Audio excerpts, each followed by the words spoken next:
A few moments later.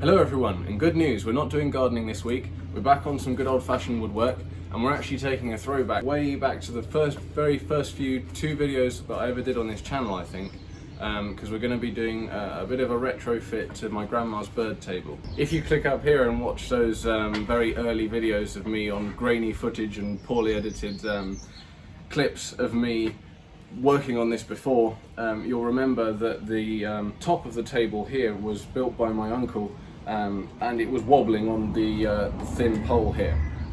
So in those early videos I put these extra 4 supports in and then just put it back in the ground, and that was fine. As you can see, even now the top of the table doesn't wobble on its post. The problem now is that the table wobbles in the ground because the bottom end of the post is starting to rot. And when a great big heavy pigeon sits on here, they're much heavier than a little sparrow, and it does cause the whole thing to start to sway quite a lot. So we're going to scrap this round pole, change it out for a nice big 3x3 inch post, and mount it instead on a cross base rather than it being stuck in the floor. The cross base that you saw me build just now. We are going to have to carefully dismantle these supports that I put in, and this bottom system. Can't quite remember how it goes, so let's give it a whirl and get this round pole off.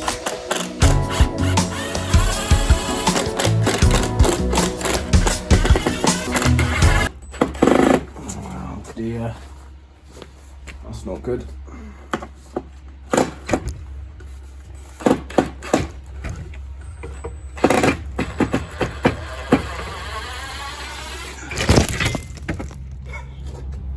That's really not good. You're in the roses.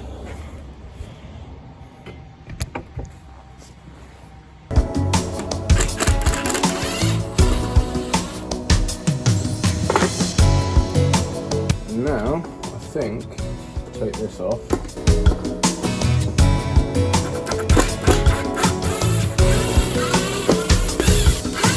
Ah yes, it's all coming back. Here's the little mortise tenon kind of thing that my uncle did to fix this to this bit of plywood. So I think we'll take this off and then just slap this straight on top of that 3x3 inch post. Hopefully that'll work okay.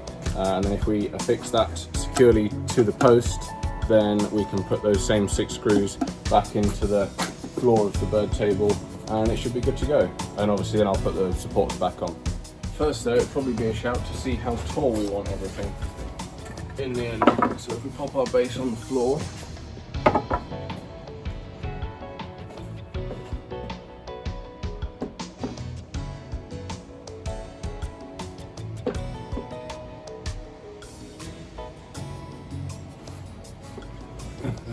okay, nearly 6 foot tall is probably a bit much. 5 foot's where my thumb is. Probably would be okay. Maybe 4'6". That would put the top of the table where my thumb is there, 4'6". Let me have a think and then we'll crack on. Alright, there we go. I've cut down the post. It's 4.5 feet tall, and I'm happy with that. So all we've really got left to do now, not a massively complicated project, is screw that bit of ply to the top of the post, screw the post to the base, put some diagonal supports down there, put the original diagonal supports back on up here, and we're done.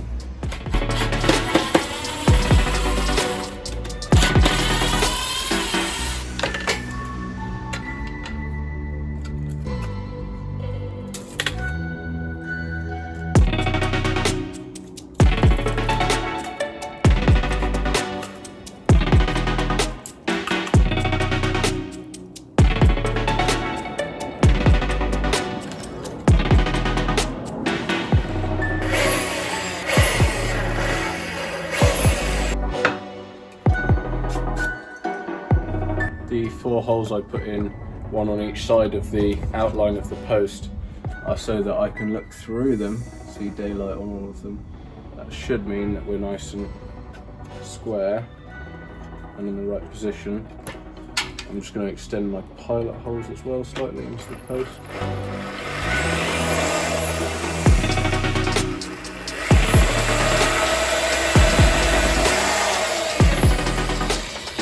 We'll run some big old pins down in there. Hold this on nice and securely.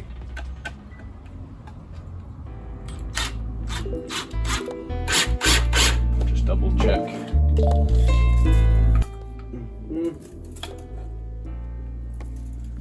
90, 50, 50. Perfect. I reckon next it'll be prudent to put the base on.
And there we have it, folks, we're all finished. All the supports are on and it's all buttoned up.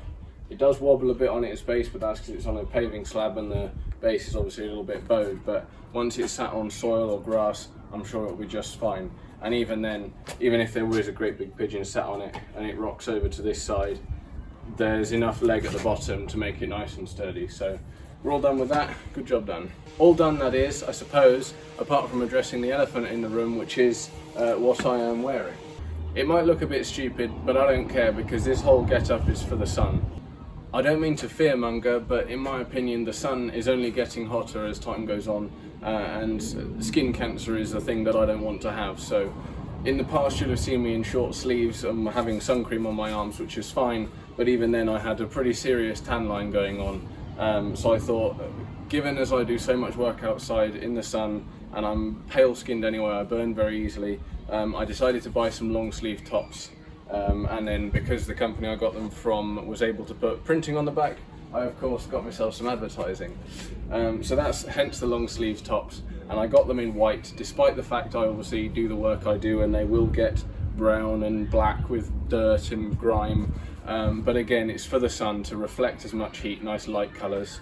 And the heat is also why I've got this thing on. It's just to protect the back of my neck, because even with the tilly on and its nice wide brim, it doesn't quite protect the back of my neck, so I can still get burnt. So just having that physical barrier between me and the UV, as well as a little bit of sun cream on my face, makes me feel comfortable in the sun, given how much time I spend in it normally. So that's why I wear the tops now. So if it's an exceptionally hot day, I won't wear them year round, but if it's an exceptionally hot day, you can expect to see me in one of these. So yes, enough of me rambling, but I thought I would just address it. So yeah, I hope you've enjoyed watching this. I enjoyed being back on some woodwork. I hope you enjoyed watching some woodwork again. Although that hasn't stopped me this week doing some gardening, I intend to go on Friday to my neighbours again, doing some more for them. But yeah, we're doing all sorts. Hope you're enjoying the videos. Thank you for watching. I'll see you next time. Goodbye.